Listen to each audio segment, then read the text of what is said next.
večer. Ja sam Borjan Jovanovski i gledate prvo izdanje emisije Balkan u Evropi. Krajem januara eskalacija odnosa između zemalja Zapadnog Balkana privukla je pažnju Komiteta za spoljašnje poslove ovdje u Evropskom parlamentu. Između različitih komentara sa zabrinjujućim tonom čuli su se i takvi kao onaj da je Balkan danas pred eksplozijom. Kriza odnosa u trilaterali Sarajevo, Beograd i Zagreb, nove tenzije na relaciji Beograd-Priština, kao i kriza u odnosima Skoplje i Tirana, dovela je pod znakom pitanja stratešku založbu Evropske unije o regionalnoj saradnji. Da li je razlog ovog negativnog trenda u regiji sama Evropska unija i njena slabost da projektira svoju meku moć zbog unutrašnjih slabosti i da li taj prazni prostor na Balkanu koji ostavlja Evropska unija se popunjava uticajima iz Moskve i drugih centara moći? Na ova pitanja će nam odgovarati naši gosti, evropski poslanici Ulrike Lunacek iz stranke Zelenih, gospodin Tonino Picula koji zastupa socijaliste i gospodin Eduard Kukan iz najveće stranke u Evropskom parlamentu, Evropske narodne stranke. Gospodine Picula, pri raspravi u Komitetu za spoljašnju politiku koji ste imali neodavno ovdje u Briselu, rekli ste, pokušat ću da vas citiram kako bi bili precizniji, da stabilnost na Zapadnom Balkanu ovisi od dva suprotstavljena procesa u tim zemljama, procesa koji ide prema približavanju Evropske unije i ono koji vodi udaljavanju od unije, te da se linije podjele unutar tih država lako mogu odraziti na međudržavne odnose. Pa možete li precizno definirati ko vodi te procese različite? Ko je lider tih procesa? Pa ako bi mogao reinterpretirati samog sebe, svakako bi kazao da je Zapadni Balkan, gotovo sve zemlje Zapadnog Balkana, njih 6 su posljednjih godina doista i napredovale na putu prema članstvu u Evropskoj uniji, se nalaze na različitim razinama priključenja, procesa priključenja Evropskoj uniji i to izaziva reakciju i političke otpore. Više puta sam, naravno, govoreći ponajprije o Bosni i Hercegovini, kazao da će u jednom momentu u svakoj zemlji, Bosni i Hercegovini pogotovo, proraditi takozvane veto skupine.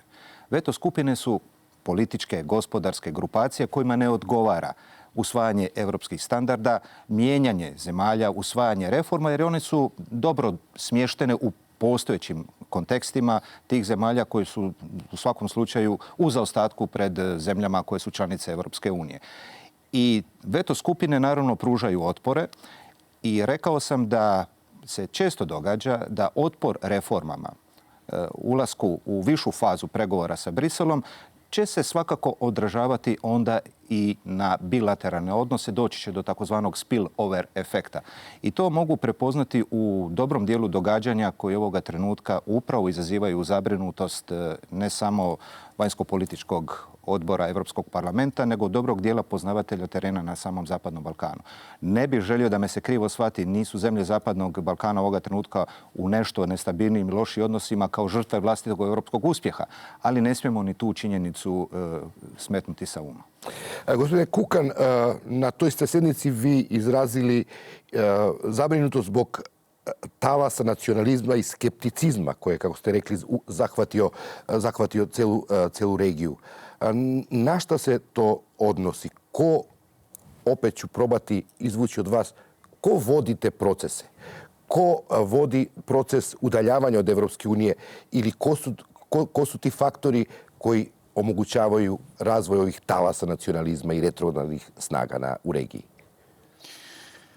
I don't think it is possible to define who is leading the process which resulted in the higher tension which undoubtedly is in the Western Balkan region, which we all notice and which we are very much concerned about.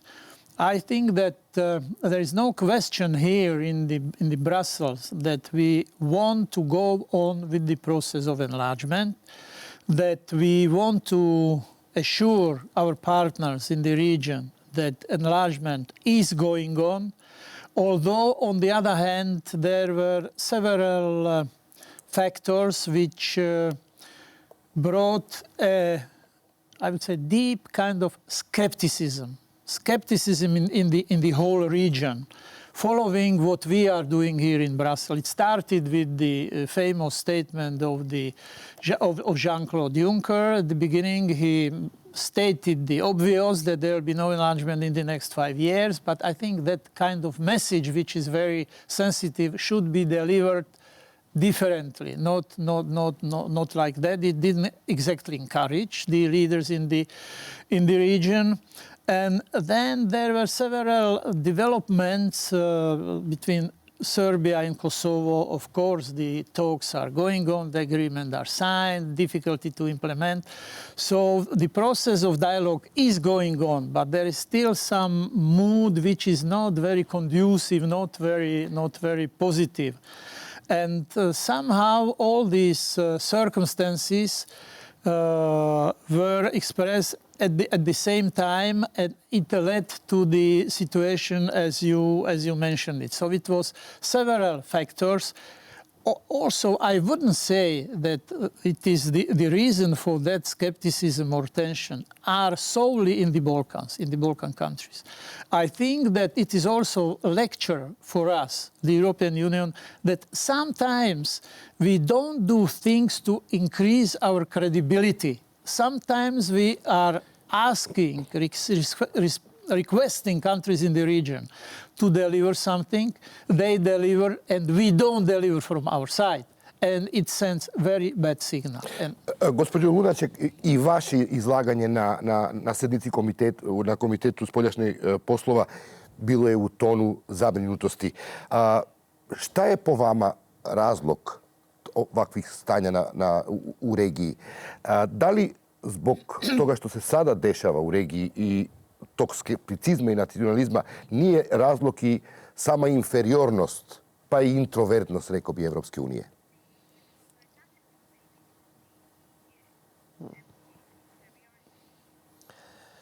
Well, I think there are several reasons, but one is, and I mean, I agree with what my colleagues have said. I think one of the things that leads without any leaders doing that in the European Union is the situation that we have with the refugees coming since mid-2015. Since then, my impression is that all over the European Union, the only concern, let's say, the biggest concern is to stop migration, to stop refugees from coming. The Balkan route was closed with, I say, unfortunately, my own country, Austria, having the lead on that. I did not really like that mood because I felt it was just pushing those refugees, mostly from Syria, from war-torn countries, towards another area, towards, again, the dangerous route now via Libya, or having them blocked in Turkey. So my impression is that when some of the leaders of governments or ministers of foreign affairs go to visit any of the countries, the biggest concern is, what are you doing in order to stop refugees? I mean, for example, when the Austrian Foreign Minister Kurz, just before the elections in Macedonia, went to see Mr. Gruevski, and just to thank him for stopping at the border and closing the border, this was a kind of support that for him in this election campaign, which wasn't concerned about domestic issues or about Balkans. It was only the concern about that. And I find that really not in our common interest as European Union and the Western Balkan states. But there's also, of course, in the Balkans itself, I think many people have lost trust that the EU really wants them, yeah? Because we also didn't deliver as much as we should have.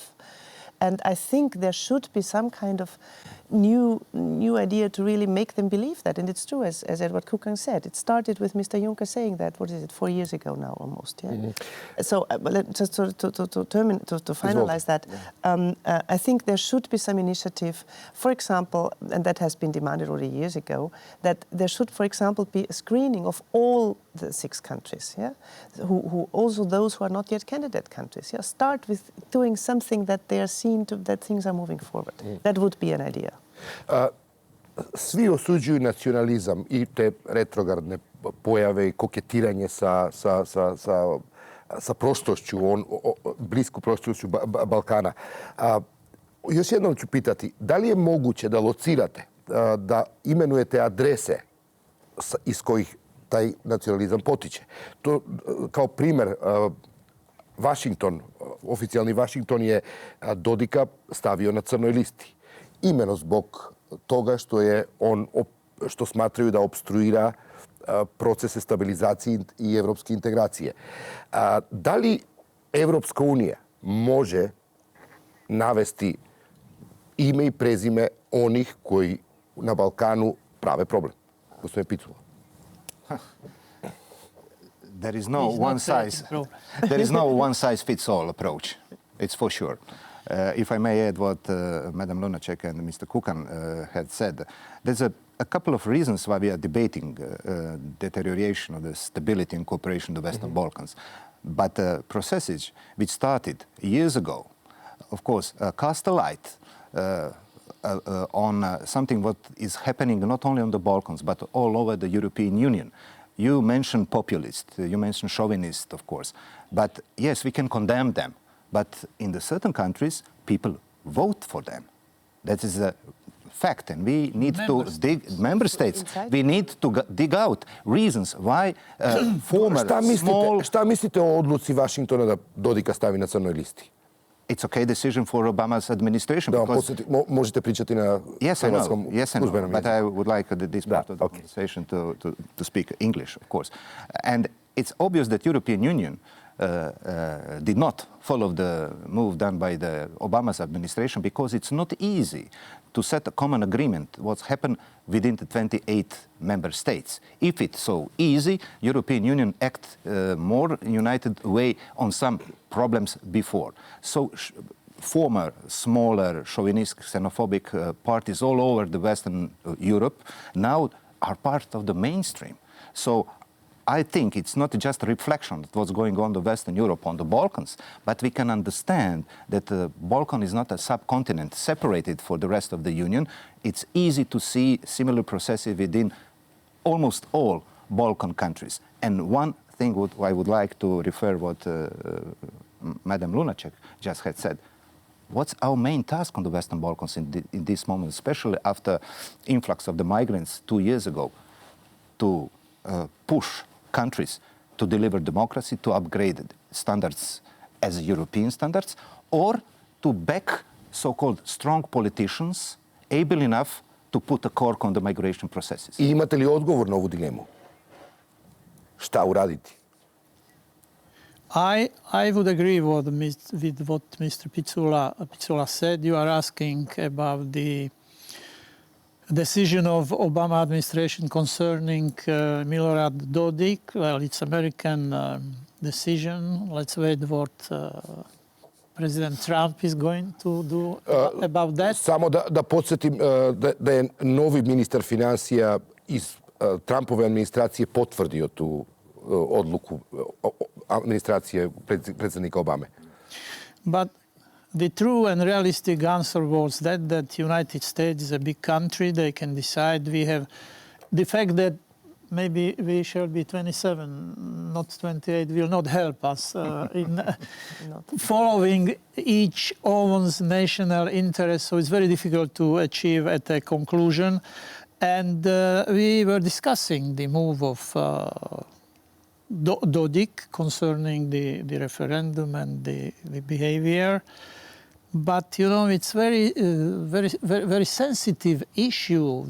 We know the situation in the country, in the region. I don't know if European Parliament would adopt a resolution on Mr. Dodik. Maybe that would make him feel that he is the champion of the world, you know, and we didn't want to do that. Kako, koje je vaše mišljenje oko uticaja Rusije na Balkanu? To se sve češće govori i postaje sve očiglednije. Gospođo Lunacek? Yes, this is one thing also that has become more obvious over the last year, 2 years, and recently especially. And I find that really concerning because we all know that Putin is not somebody you can trust, especially when it comes to democracy, human rights, all those things that the European Union holds dearly, and that we also want to support civil society and citizens in the 6 Western Balkan states, and the governments who want to push for that, towards that direction, to really have good rule of law, have a good judiciary, have democracy, have freedom of the media pluralism, all of those that we hold dearly. And with the Russian influence, that is something that is not really, it's not really sure that that will stay. And I find it difficult with some of the governments that they play a bit of a sort of play both sides. Yeah? Sort of, yes, talking to us and saying, of course, we want to move ahead, but at the same time also playing some cards towards Russia. And that is really problematic because it is an influence where you see the regime in Russia, it's a nationalist one, it's one focusing. I don't think Putin is that much concerned about, for example, Serbia. Yeah? I think it's more the other way around. But this doesn't really help this pro-European process. Da pričamo konkretno. Evo, na primjer, gospodin Lunacek, vi ste izvjestilac za Kosovo. Vi, gospodine Picula, vi vodite delegaciju za odnose Evropskog parlamenta sa Kosovom. Kako tumačite ovaj voz? Ko je bio tamo mašinovođa i otkud taj voz koji je krenuo iz Beograda prema Mitrovici? Evo, vama kao šefu delegacije. Kad govorimo o strojevođi, onome ko vozi vlak, on je vjerojatno u tome najmanje kriv. Pitanje ko je politički strojevođa cijelog procesa. Naravno da je onaj koji je odredio u samim vrhovima srbijanske vlasti. I zaboravili smo još jedan efekt koji je doveo do pogoršanja odnosa na Zapadnom Balkanu. To su zapravo ciklusi izbora koji često ne samo da dovode do jasnih i žestokih obračuna unutar samih stranaka, nego naravno, budući da se nema pravih argumenata, često političke opcije u kampanjama dovode u pitanje dobre odnose sa svojim susjedima. Kao što znamo, ova godina će vjerojatno, i zapravo ne posve sigurno, godina u kojoj u Srbiji biraju predsjednika. Hoće li još birati usput i još po nešto, to je teško ovoga trenutka predvidjeti, ali mislim da su jednim dijelom razlozi za slanje toga vlaka na Kosovo unutar srpski razlozi. Dobro da nije došlo do veće tragedije. Dobro je da se idućeg tjedna nakon toga srbijanski i kosovski politički vrh našao ovdje u Briselu, iako razgovori nisu završeni sa nekim osobitim rezultatom. Međutim, nažalost, možemo takvih incidenata očekivati još i više. Međutim, samo rečenicu dvije o ovome što ste pitali gospođu Lunaček. Nije samo problem u Rusiji ili u Turskoj ili u nekim drugim zemljama izvan Evropske unije. Kako ćemo objasniti situaciju da takozvane neliberalne demokracije imaju svoje predstavnike u vrhovima vlasti zemalja članica Evropske unije? Koja je to poruka? Evo, gospođa Lunacek je spomenula austrijskog ministra vanjskih poslova, ali i mađarski ministar vanjskih poslova također je boravio u Skopju neposredno prije izbora u Makedoniji.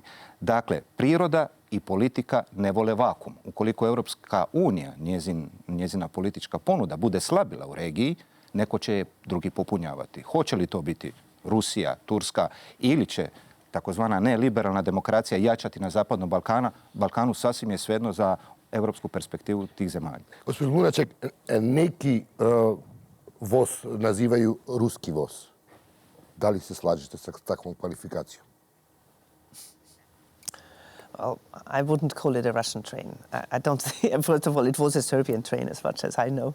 I don't know where it was produced, but I think it was run by Serbians and there was the government behind it. I also found that a kind of really provocation that wasn't necessary. Yeah, you could have a train. It would be great. You know, I'm even from the Grains. I love trains. Yeah, so it would have been great to have a train koje svih zanima, in a good name. Zašto se taj voz na jedan put pojavio? Otkud voz? I čemu? Well, I haven't asked the Serbian government what happened. I just read what happened. But I guess it was by some, that's what I tried to explain. There's like playing two different types of cards, yeah? The one is the pro-European one, and the one is appealing to that part of the public, also the Orthodox Church, I imagine, who want to keep up this idea that Kosovo always will be part of Serbia. Which, as I know from many people in Serbia, when I visit and I talk to, many really don't care, yeah? They don't even know what Kosovo is. I think it's being abused by some for domestic nationalist interests, which are not European interests. Gospodine Kukan, vi ste u raspravi u komitetu isto rekli da treba podrška proevropskim snagama u regiji. Da li je lider vaše sestrinske partije u Srbiji proevropski? Ovo vas pitam u kontekstu voza?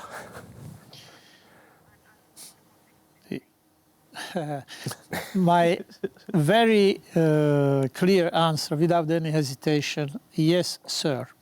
When we discuss things with him, we always discuss even tete-a-tete the issues of the alignment of Serbia with the foreign policy of the European Union. He always stresses and he always says it publicly. He said it in Kremlin, in Moscow, that priority for Serbia in the future is European Union. But I believe him. I believe him. I believe. Kako onda tumačite neke stvari koje se dešavaju na terenu koje su očigledno van konteksta evropskih integracija? Okay, concerning the train, I can only quote Prime Minister Vučić. He said that he didn't send it, but he stopped it. And since he stopped it, it's running in the central Serbia. But seriously, I understand what you are asking.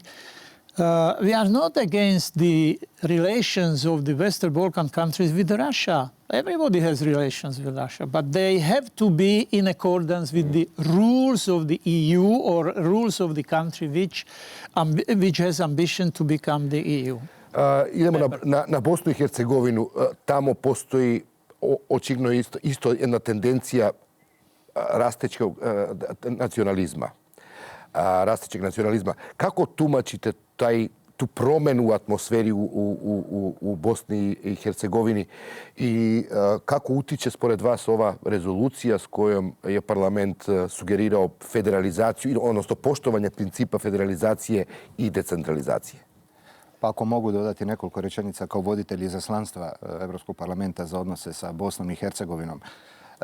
To se ne odnosi samo na Bosnu i Hercegovinu, ali ona je najbolji primjer zapravo zemlje koja se suočava sa potrebom ozbiljnih promjena kako bi se kvalificirala za idući nivo pregovora sa Briselom oko budućeg članstva. Ali Bosna i Hercegovina je zemlja koja vjerojatno nosi najteže breme sukoba na prostoru bivše Jugoslavije i posljedica, naravno, zaustavljanja rata i razaranja je Dejtonski sporazum. Kako da joj se pomogne? On je odlučan sporazum koji je zaustavio. To se priča o Bosni unazad 10 godina. Ljudima možete da je u teškoj pomoći... situaciji, da je komplicirano u Bosni. A koji je način da se Bosni pomogne? Nakon 10 godina ozbiljne stagnacije, Evropska unija je pred 2,5 godine krenula sa takozvanim novim pristupom, koji uopće više nije nov. Naprosto trebalo bi sad napraviti review i vidjeti naprosto što je uspjeh, što je neuspjeh. Ali naglasak je bio da se rješavaju ekonomski i socijalni problemi zemlje, a da se ono što doista traži ozbiljan politički remont, a to je ustavno uređenje zemlje, ostavi za neki kasniji period. Ja sam odmah izrazio skepsu prema tom pristupu, ali mu je trebalo dati šansu. Kako obeshrabriti nacionalizam u Bosni i Hercegovini, gospodine Kukan? Koje su konkretne akcije koje Evropska unija, evropske institucije trebaju poduzeti da bi se taj nacionalizam stišao konačno? I should be careful what I say. Bosnia and Herzegovina has to address many difficult issues, many inherited issues at the same time. In recent months, there were some positive pieces of news coming from Bosnia and Herzegovina. Somehow, I doubt that they are being confirmed now, and we are somehow losing this positive mood or atmosphere. What I meant when I started saying, that what is the most important for Bosnia and Herzegovina now? To resolve the issues like decentralization, federalization, or immediate issues of the everyday life of the citizens, to carry on or to confirm the coordination mechanism, to concentrate on the more practical everyday issues. I'm just asking, but I think that in that question there is also my answer. But it's very difficult to reach agreement on that, given the composition of the population of Bosnia and Herzegovina.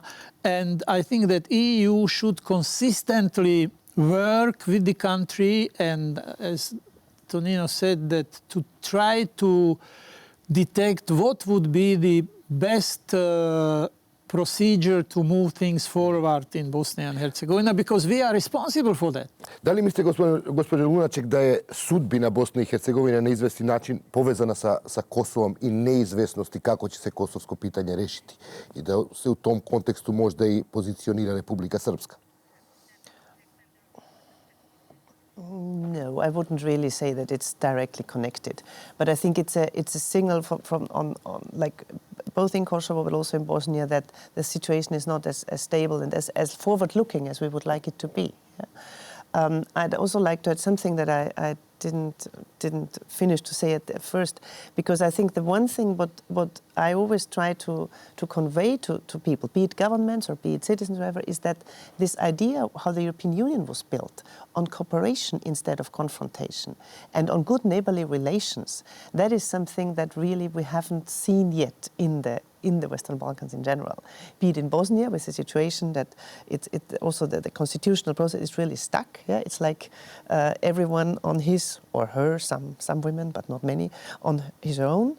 And between Kosovo and Serbia, we also haven't seen enough progress. And I find that really, at the government level, we've had progress, but it's not enough. Like the agreement between Serbia and Kosovo, on both sides, things haven't been implemented enough. Yeah? But we have when it comes to, for example, there's a great project between women from Kosovo and Serbian parliamentarians. They have done things together, and they have gotten to sort of really do what others have not done. I think this is the things that we have to foment even more. Došli smo do kraja našeg programa. Hvala vam što ste bili gosti i vama, dragi gledalci, hvala na pažnji. Emisiju možete pogledati na našoj web stranici aljazeera.net/Balkans. Doviđenja.